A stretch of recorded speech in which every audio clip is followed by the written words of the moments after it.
समाचार सेवा प्रभाग से प्रस्तुत है हमारा साप्ताहिक कार्यक्रम पब्लिक स्पीक।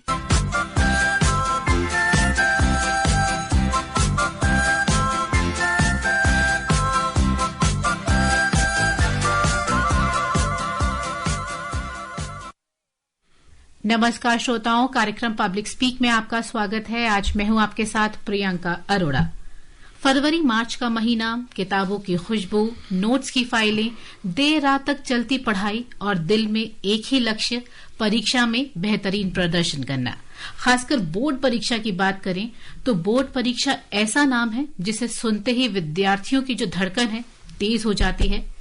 ये एक परीक्षा नहीं बल्कि विद्यार्थियों के जीवन का वो मोड़ है जहां मेहनत, धैर्य और आत्मविश्वास साथ मिलकर भविष्य की नई राह बनाते हैं।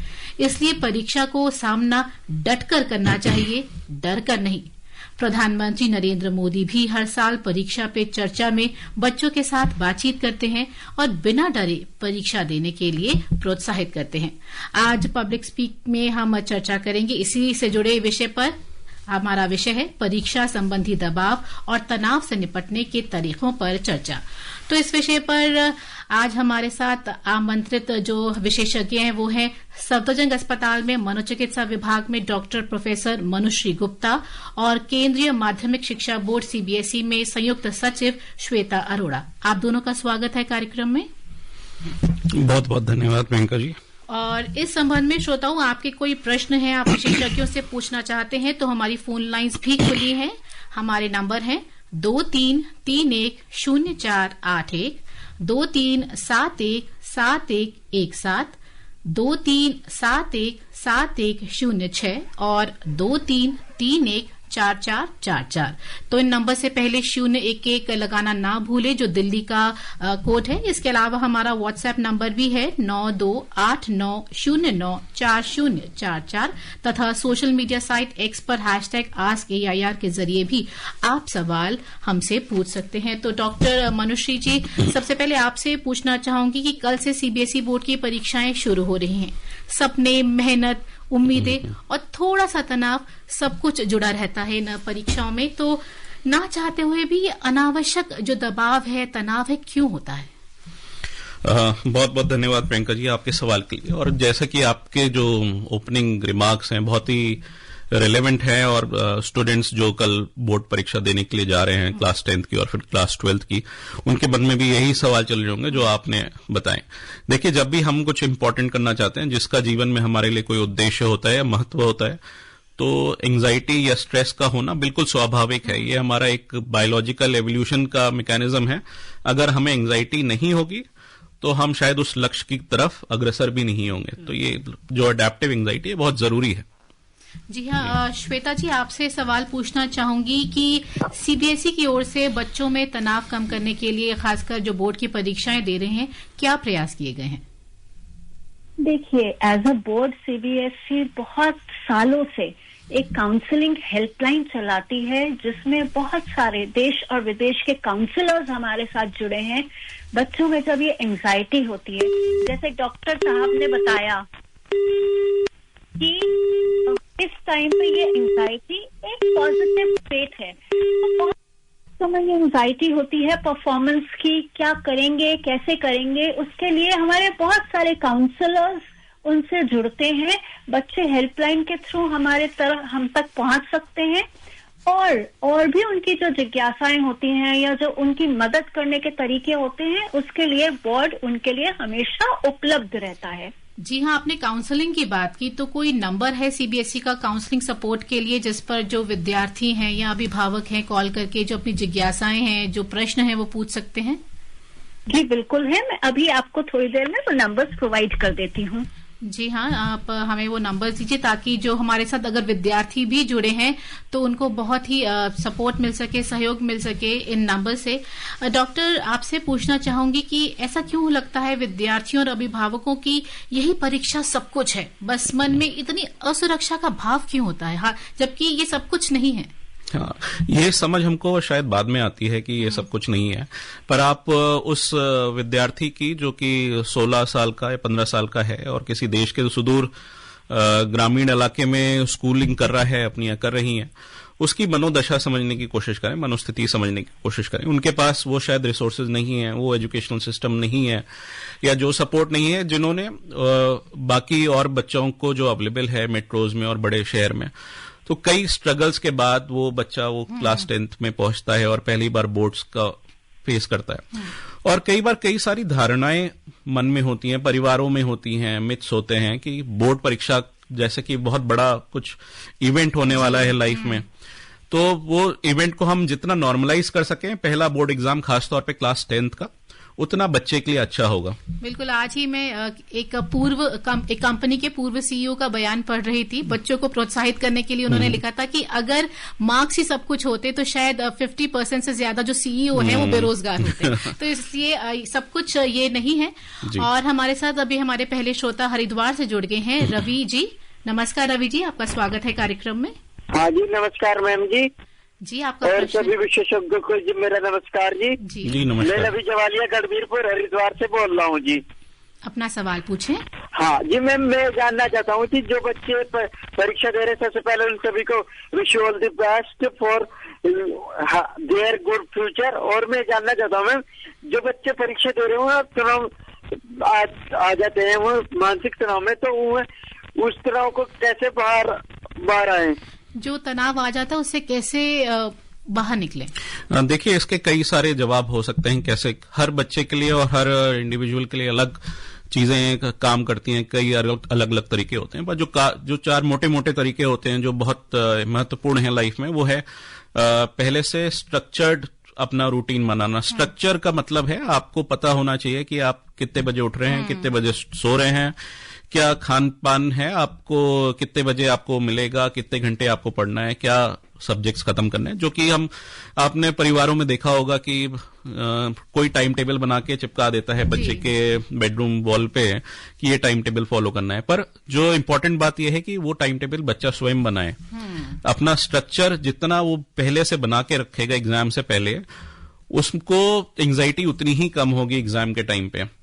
दूसरा बहुत इंपॉर्टेंट पॉइंट है जो हमारे बायोलॉजिकल फंक्शंस हैं, स्लीप और एपेटाइट। स्लीप से ज्यादा जरूरी स्ट्रेस कम करने के लिए कुछ भी नहीं है। हम स्लीप को प्रायोरिटाइज नहीं करते हैं बहुत लेट लाइफ तक, क्योंकि जब अर्ली एज होती है किशोर अवस्था में खासतौर पे, तो हम कम स्लीप के साथ भी काम चला लेते हैं क्योंकि हमारी बॉडीज बहुत यंग होती हैं, हम एज नहीं होते हैं। पर बाद में अगर स्लीप डेफिसिट रहता है तो वो स्ट्रेस बढ़ाता है।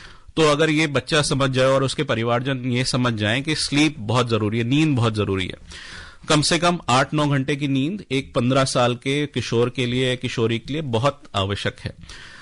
तीसरी बात एक और मैं इंपॉर्टेंट स्ट्रेस करना चाहूंगा कि डिसीजन मेकिंग जो बाकी चीजों में है वो कम से कम हो। जैसे कि अगर आपको क्या कपड़े पहनने हैं, क्या खाना खाना है, इन चीजों पे अगर आप कम से कम वक्त अपना वेस्ट करें या फिर अपना वक्त इस पे कम से कम दें, और बाकी जो इंपॉर्टेंट चीजें हैं, आपका पढ़ाई, आपका सिलेबस कैसे चल रहा है, उस पे ज्यादा दें। तो मिनिमम डिसीजन मेकिंग एक बहुत इंपॉर्टेंट पॉइंट है जो कि हम अपने जो काउंसलिंग के लिए आते हैं बच्चे या किसी और बीमारी से ग्रसित आते हैं, उनको बिल्कुल ये समझाते हैं कि डिसीजन मेकिंग अपनी लाइफ से आप जितनी हटा सके, रोज एक तरह के कपड़े पहने। कोई इंपॉर्टेंट नहीं है जब एग्जाम होगा कि आप क्या सोच रहे हैं, किस तरह के कपड़े पहनने, वो डिसीजन आप कम से कम कर दें। और श्वेता जी हमारे साथ हैं। श्वेता जी, आपसे जानना चाहूंगी कि इस वर्ष सीबीएसई जो बोर्ड परीक्षाएं हैं उसमें जो 10वीं परीक्षा के लिए जो एक नया सिस्टम स्टार्ट हो रहा है, जो साल में 2 बार एग्जाम्स होंगे, तो इस बारे में बताएंगे हमारे विद्यार्थियों को, क्लियर करेंगे? क्योंकि ऐसी भी धारणा है कि मैं पहले फेज में एग्जाम ना दे के दूसरे फेज में दे दूं। तो नहीं, बिल्कुल नहीं। मैं आपको बिल्कुल बताती हूँ। देखिए, 2 बोर्ड की जो पॉलिसी सीबीएसई लेके आया है, वो भी एक स्ट्रेस कम करने का ही तरीका है बच्चों का, कि आपने पहली बार अच्छे से तैयारी करके पेपर दिया। जब आप सारे सब्जेक्ट्स में अपीयर करेंगे, एटलीस्ट 3 से ज्यादा, यूजुअली 5 सब्जेक्ट्स होते हैं बच्चों के पास या 6 सब्जेक्ट्स होते हैं अगर एडिशनल लिया हो तो। अगर वो 3 से ज्यादा सब्जेक्ट्स में अपीयर करेंगे तभी ही वो सेकेंड बोर्ड के लिए एलिजिबल होंगे। कई बार ऐसा होता है कि बच्चे को लगता है कि मैं आज अपना बेस्ट नहीं दे पाया अपीयर करने के बाद, तो उनके लिए ये लाइन जरूर खुली रहेगी। वो एग्जाम के तुरंत बाद सेकेंड बोर्ड एग्जाम के लिए एलओसी खुलेगी, उसमें अपना ये नेम दोबारा रजिस्टर करवा सकते हैं और फिर सेकंड बोर्ड में अपना परफॉर्मेंस एक सब्जेक्ट में या मैक्सिमम 3 सब्जेक्ट्स में इम्प्रूव कर सकते हैं जी। तो उनको एक सेकंड अपॉर्चुनिटी मिल रही है अपने परफॉर्मेंस को इम्प्रूव करने के लिए। जी हाँ, तो ये भी एक तरीका है आपका स्ट्रेस कम करने के लिए बच्चों का। छत्तीसगढ़ से हमारे श्रोता जुड़े हैं योगेश जी। हेलो। हेलो, नमस्ते। नमस्कार योगेश जी, स्वागत है आपका कार्यक्रम में। जी, हम योगेश जांगड़े बेमेतरा छत्तीसगढ़ से बोल रहे हैं। आपका सवाल क्या है? जी, हम ये जानना चाहते हैं, अभी मतलब सभी उम्र के बच्चों का अभी परीक्षा हो रहा है और इस दबाव में, परीक्षा के दबाव में बेहतर नींद लेना कितना आवश्यक है? जी डॉक्टर, नींद। जैसा कि पिछले श्रोता ने भी इस तरह का सवाल किया था और मैंने ये बताया है कि नींद से ज्यादा जरूरी स्ट्रेस कम करने के लिए कुछ भी नहीं है। हम नींद को प्रोटेक्ट नहीं करते, अपने नींद को प्रायोरिटाइज नहीं करते। जब हम खास तौर पे किशोर अवस्था में होते हैं, हमको लगता है कम नींद के साथ भी हम एग्जाम दे देंगे तो उतना ही सफल होंगे, जो कि कई बार सच भी होता है। पर अमूमन ये एवरेज जो सारे बच्चे हैं उनके लिए सच नहीं है। कुछ बच्चे ऐसे होते हैं जो कम नींद के साथ अच्छा परफॉर्म कर लेते हैं।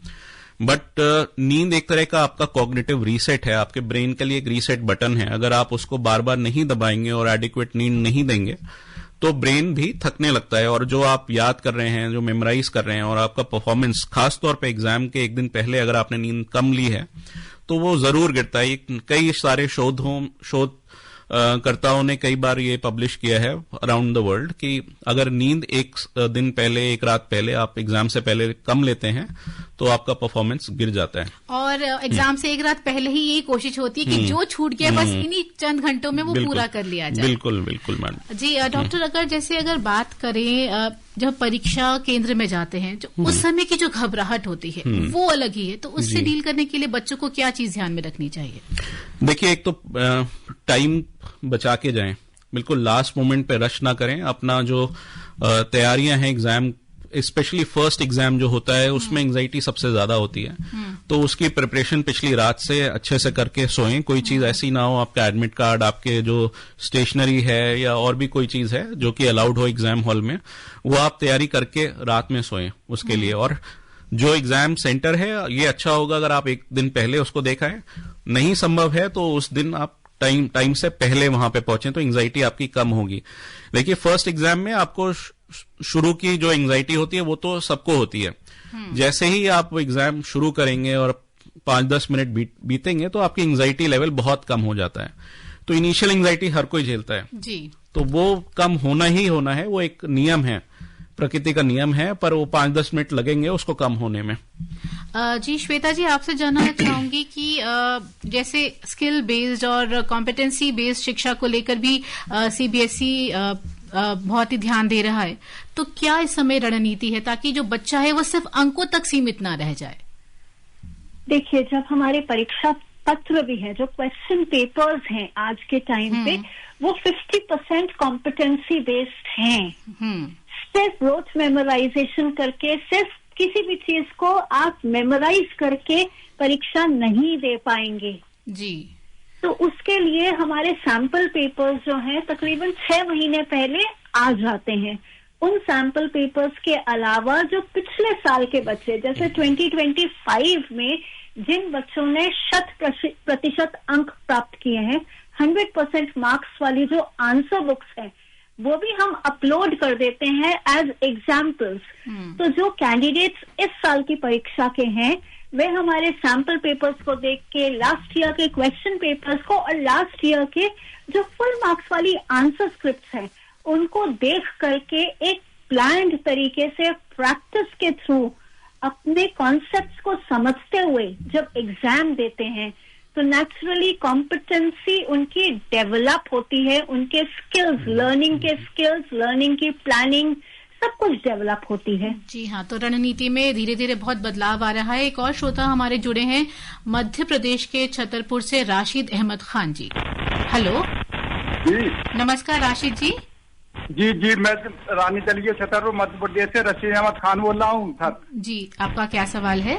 जी, सवाल मेरा ये है कि परीक्षाओं के टाइम पे पेरेंट्स लोगों की कुछ अपेक्षाएं बच्चों से ज्यादा बढ़ जाती हैं। इससे भी बच्चों को समस्या होती है और कभी कभी बच्चों की कंपैरिजन भी आपस में होने लगती है कि उसको इतने मिले, उसको इतने मिले, तो इससे बच्चों को बहुत समस्या होती है। तो इस बारे में पेरेंट्स क्या कर रहे हैं, बच्चों को किस तरह से मतलब थोड़ा सा टैकल करेंगे, बच्चों को दिक्कत न जाए, ये बता दें प्लीज। डॉक्टर क्या कहेंगे इस पर? हाँ जी राशिद जी, बहुत अच्छा सवाल आपने पूछा है। पेरेंटल एक्सपेक्टेशंस का क्या करें।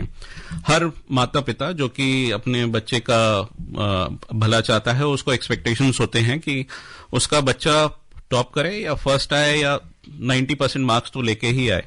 देखिए, पेरेंटल एक्सपेक्टेशन जो होते हैं, जो आपके उम्मीदें हैं अपने बच्चों से, वो कंसर्न से आती हैं, ना कि वो जो पेरेंट्स होते हैं वो प्रेशर देना चाहते हैं अपने बच्चों पे। कई बार ऐसा भी होता है, हमने देखा है कि जो पेरेंट्स होते हैं उनके खुद के सपने होते हैं पढ़ने के, जो कि शायद पूरे नहीं हो पाते, वो अपने सपने बच्चों के थ्रू पूरा करना चाहते हैं। देखिए, उसमें कोई गलत बात नहीं है, पर कई बार ये जो एक्सपेक्टेशंस होते हैं कई ज्यादा हो जाते हैं। तो आप अपने बच्चे का बिल्कुल ध्यान रखें ऐसे टाइम पे, और जो अपने प्रेशर है उसको कम से कम बच्चे पे आने दें, उसको सपोर्ट करें, उसकी बात सुनें, और अगर उसको जरूरत हो काउंसलर या टीचर की तो जरूर उससे मिलाने के लिए ले जाएं। जी हाँ, खासकर अभिभावकों की बात करें हम, क्योंकि ऐसा लगता है कि जैसे परीक्षा कहीं ना कहीं अभिभावकों की भी होती है कि उन्हें लगता है हमारा एग्जाम है। तो श्वेता जी, आपका क्या संदेश रहेगा अभिभावकों के लिए कि वो बच्चों पर अनावश्यक दबाव ना डालें? देखिए, हर पेरेंट को अपने बच्चे के टैलेंट और कैपेसिटी का अंदाजा रहता है। मेरा ये सुझाव रहेगा कि पेरेंट्स शुरू से ही बच्चे के स्कूल के साथ जुड़े और एक पार्टनरशिप में काम करें। वो इस होड़ में, कंपटीशन में ना रहे कि हमारा बच्चा सबसे अव्वल आएगा या इतने मार्क्स लेके आएगा। उनको कोलैबोरेट करते हुए स्कूल के साथ बच्चों की स्किल इन्हेंसमेंट करनी चाहिए, बच्चों को इनकरेज करना चाहिए और मोटिवेट करना चाहिए। बहुत बार छोटी सी मोटिवेशन से भी एक बच्चा बहुत लंबी छलांग लगा करके मार्क्स भी ला सकता है और उसका कॉन्फिडेंस भी बिल्ड होता है। अगर बच्चे का कॉन्फिडेंस बिल्ड होगा तो वो बहुत अच्छी तरीके से परीक्षा में लिख सकता है और परीक्षा पास कर सकता है। बिल्कुल, अपनी उम्मीदें बच्चों पर थोपनी नहीं चाहिए। अगले श्रोता हमारे हिसार से जुड़े हैं, राजेंद्र जी। हेलो जी, राजेंद्र बोल रहा था जी, हरियाणा हिसार से। जी जी, आपका क्या सवाल है?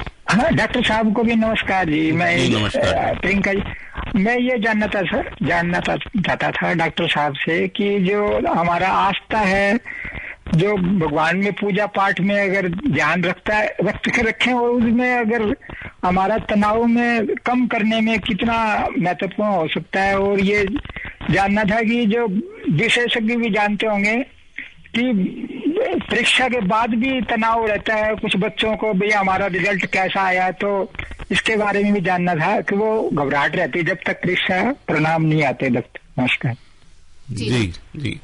देखिए, जो भारतीय संस्कृति और समाज है, इसकी एक बहुत मजबूत एक स्तंभ है जो कि इंडियन फैमिली है, जो स्ट्रांग फैमिली सपोर्ट मिलता है बच्चों को। ये कई देशों में संभव नहीं हो पाता है, खासतौर पे इस उम्र के बच्चों को जो हम सपोर्ट देते हैं, वो चाहे आपका कोई भी सिस्टम हो, आपके परिवार की जो वैल्यूज हैं, जो ट्रेडिशन है, वो चाहे धार्मिक हो या स्पिरिचुअल हो, किसी भी तरीके से भगवान में आस्था रखने में आप जरूर एक स्ट्रेंथ भी प्रदान कर रहे हैं अपने बच्चे को भी और अपनी फैमिली सिस्टम को भी। तो आपका जो भी सिस्टम है, जो भी मान्यता है अपने परिवार में, वो जरूर बच्चे को स्ट्रेंथ देती हैं। पर दूसरी तरफ का भी मैं कॉशन दूं कि अंधविश्वास में भी नहीं जाना चाहिए। खासतौर पे ऐसे में कई बार होता है कि बहुत टाइम वेस्ट कर देते हैं हम बच्चे का कई तरह के अंधविश्वासों में पड़ के। तो आप आस्था और अंधविश्वास में जरूर अंतर करें और बच्चे को जरूर उससे मदद मिलती है अगर आप कोई आस्था से उसको सपोर्ट देते हैं। जी हाँ, दिल्ली से हमारे श्रोता जुड़े हैं, रामांश जी। हेलो हेलो, मैं रामांश बोल रहा हूँ। अब मेरा स्कूल है, अब हिंदू संस्कृत तो हमारी होती है। अब 3 तारीख को होली है और 3 तारीख को पेपर है मेरा जी।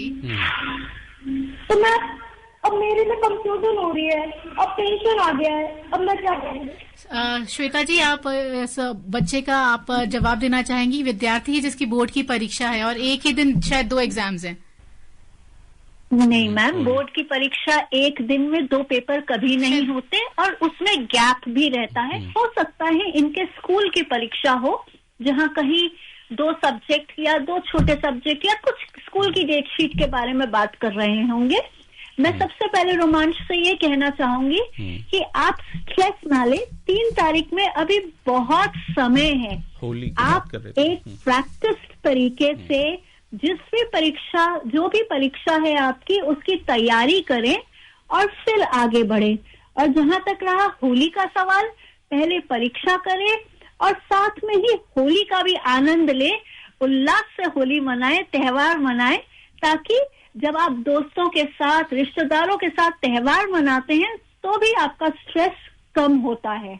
जी हाँ, और ये अक्सर होता है। और ये जब ऐसा होली का जब त्योहार होता है तो अक्सर बोर्ड की परीक्षाएं होती हैं। हम लोग भी गुजर चुके हैं इस चीज से, तो बड़ा लगता है कि हम लोग क्यों नहीं इन्वॉल्व हो पा रहे इस त्योहार में। हालांकि ये त्योहार अगले साल फिर आएगा, आप फिर से उसमें खेल सकते हैं, लेकिन ये जो परीक्षाएं हैं वो साल में एक बार आती हैं। तो बस एक बार इसमें डटकर आप पूरे विश्वास के साथ पढ़ लीजिए, तो आने वाले वर्षों में आप बहुत सारी होली, बहुत सारे त्योहार बहुत ही उमंग के साथ मना सकेंगे। डॉक्टर, जैसे स्ट्रेंथ की बात अगर आप कर रहे थे तो जरूर प्रार्थनाएं और ये जो हमारी जो प्रैक्टिस है, ट्रेडिशन है, वो हमें स्ट्रेंथ देती है। खासकर अगर योग, व्यायाम, मेडिटेशन की बात करें तो उस तरह से किस तरह सहायता देता है वो? नहीं, बिल्कुल, बहुत स्टडीज हुई हैं इसके ऊपर कि योग से कैसे कॉग्निटिव स्ट्रेंथ मिलती है या आपकी मेमोरी कैसे इंप्रूव करती है। तो देखिए, योग का एक बहुत मूल उसमें प्रिंसिपल है breathing exercise. Breathing exercise have been known, ये पता है कि वैज्ञानिकों के द्वारा कि अगर आप ब्रीदिंग माइंडफुल करेंगे या ब्रीदिंग अपनी रेगुलेट करेंगे तो ब्रेन में जो ब्लड फ्लो है वो इंप्रूव होता है। उसके द्वारा फिर ब्रेन का फंक्शन भी इंप्रूव होता है और आप जो मेमोराइज करना चाह रहे हैं वो भी इंप्रूव होती है। अगर आप रेगुलेटेड ब्रीदिंग करेंगे आपकी एंग्जाइटी भी कम होगी। तो कई बार जो प्राणायाम आपको योगा में बताया जाता है या किसी तरीके की माइंडफुल ब्रीदिंग एक्सरसाइजेज है, ये अगर आप जो बच्चे हैं वो देखें YouTube पे कि माइंडफुल ब्रीदिंग कैसे की जाती है, तो वो बहुत कारगर तकनीकें हैं अपनी एंग्जाइटी कम करने के लिए। कई बार क्या होता है, जब हम एंग्शियस होते हैं तो हम सांस लेना भूल जाते हैं, गलत तरीके से सांस लेते हैं, बहुत शैलो ब्रीदिंग करते हैं और कई बार तो डीप ब्रीदिंग पूरे दिन नहीं होती है। उससे जो बॉडी में बिल्डअप हो जाता है कार्बन डाइऑक्साइड का, तो उससे एंग्जाइटी बहुत बढ़ती है। ये चीजें हम रियलाइज नहीं करते हैं। तो अगर हम रेगुलेट करें अपनी ब्रीदिंग तो बहुत मदद मिलती है। छोटी सी बात है लेकिन बहुत ही महत्वपूर्ण है रोजमर्रा के कामकाज के दौरान भी। शिमला से एक और श्रोता हमारे जुड़े हैं, राकेश जी।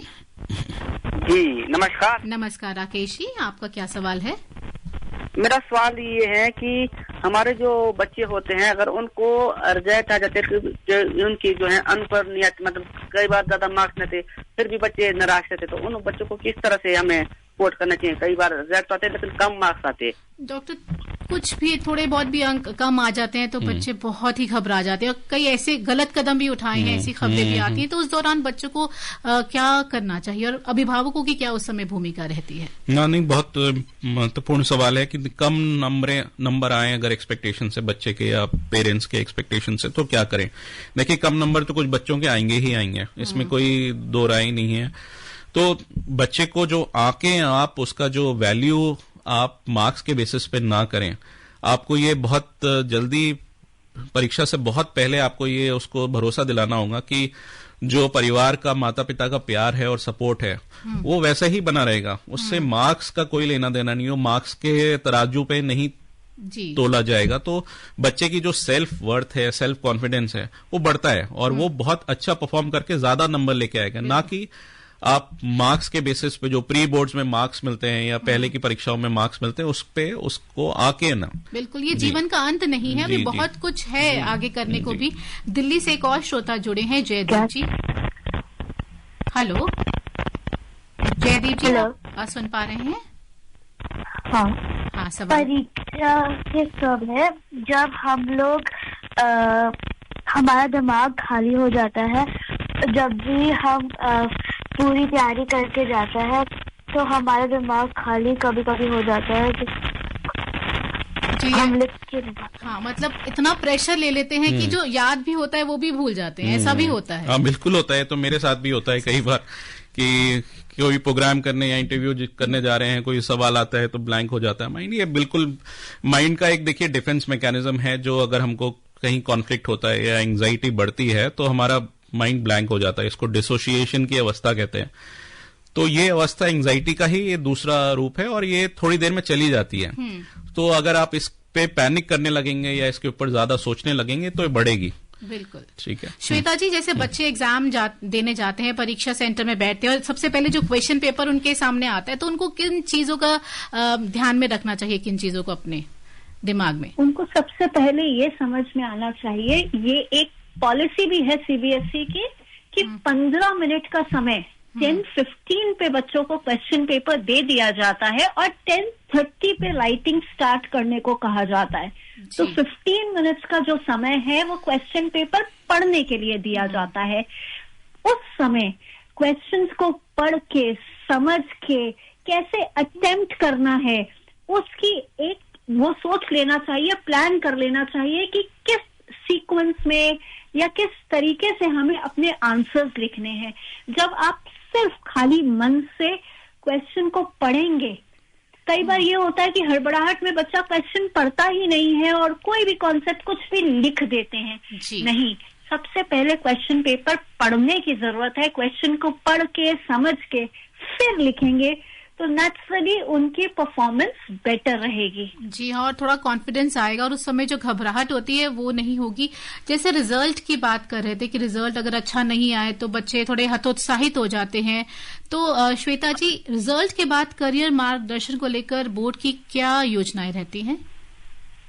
करियर अपॉर्चुनिटीज और करियर काउंसलिंग बोर्ड का एक बहुत बड़ा अंग है, एक पूरा यूनिट है जो इसमें लगा रहता है। जैसे मैंने प्रियंका जी आपको पहले भी बताया था कि हमारी काउंसलिंग हेल्पलाइन भी है। मैं उसका नंबर भी आपके जरिए हमारे बच्चों तक देना चाहूंगी।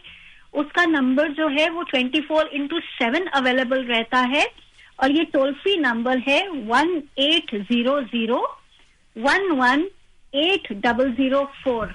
मैं दोहराऊंगी 1-800-11-8004। तो ये एक काउंसलिंग हेल्पलाइन है। ये अभी एग्जाम रिलेटेड काउंसलिंग भी करती है बच्चों की और बाद में करियर काउंसलिंग में भी हेल्प करती है। जी, उड़ीसा से हमारे साथ जुड़े हैं कल्पातुर दास जी। नमस्कार दास जी, स्वागत है आपका कार्यक्रम में। आप हमें सुन पा रहे हैं? जी, हम फिर से जुड़ते हैं अपने श्रोता के साथ। डॉक्टर, आपसे ये चीज जानना चाहती हूँ क्योंकि ऐसा होता है कि तनाव में या तो भूख बिल्कुल सूख जाती है या हम बेकार की चीजें खाने लगते हैं, पता ही नहीं चल रहा क्या खा रहे हैं। तो खाने पीने का भी क्या असर पड़ता है हमारे तनाव पर? बिल्कुल पड़ता है। देखिए, जैसा स्लीप है वैसे ही आपकी डाइट बहुत से आपके मनोअवस्था को और आपकी बॉडीली फंक्शंस को डिटरमिन करती है। तो जो डाइट है वो बिल्कुल बैलेंस्ड होनी चाहिए। ये आप कई बार कई जगह सुन चुके हैं कि बैलेंस्ड डाइट लेनी चाहिए। क्या होती है बैलेंस्ड डाइट? जो घर का खाना है आप वही खाएं, जो पौष्टिक खाना आपके घर में बन रहा है टाइम पे खाएं, बहुत जरूरी है टाइम पे खाएं। और जंक फूड, कई बार होता है बच्चों में देखा गया है जंक फूड की प्रवृत्ति बढ़ जाती है स्ट्रेस के टाइम पे। तो ये स्ट्रेस ईटिंग कहलाती है और इसमें चॉकलेट और जंक फूड जो हाई कैलोरी फूड है उससे थोड़ी देर के लिए रिलीफ मिलता है। जो हाई कैलोरी जो एकदम से आपके ब्लड स्ट्रीम में जाती हैं उससे आपको थोड़ा सा रिलीफ मिलता है, आपका मूड थोड़ा अपलिफ्ट होता है। स्पेशली हाई शुगर की चीजें जैसे जूसेस है और कोल्ड ड्रिंक्स हैं, इनसे थोड़ी देर के लिए मूड अच्छा होता है, बट उसके बाद क्रैश होता है। जो ब्लड ग्लूकोज लेवल है वो क्रैश करते हैं और आपका मूड एकदम से खराब भी हो सकता है। तो बैलेंस डाइट रखें, अपने परिवार का जो घर में बनता है जो ट्रेडिशनल फूड है वही खाएं और टाइम पे खाएं। जी श्वेता जी, बस अंत में मैं यही आपसे पूछना चाहूंगी कि जो परीक्षा देने वाले विद्यार्थियों के लिए आपका प्रेरणादायक संदेश क्या रहेगा? एक ही संदेश डॉक्टर साहब बहुत देर से समझा रहे हैं। तो एक दिनचर्या, एक रूटीन जरूर फॉलो करें, टाइम पे सोएं और अच्छा खाना खाएं, अच्छी थॉट्स लें, पेरेंट्स बच्चों को मोटिवेट करें, सपोर्ट करें।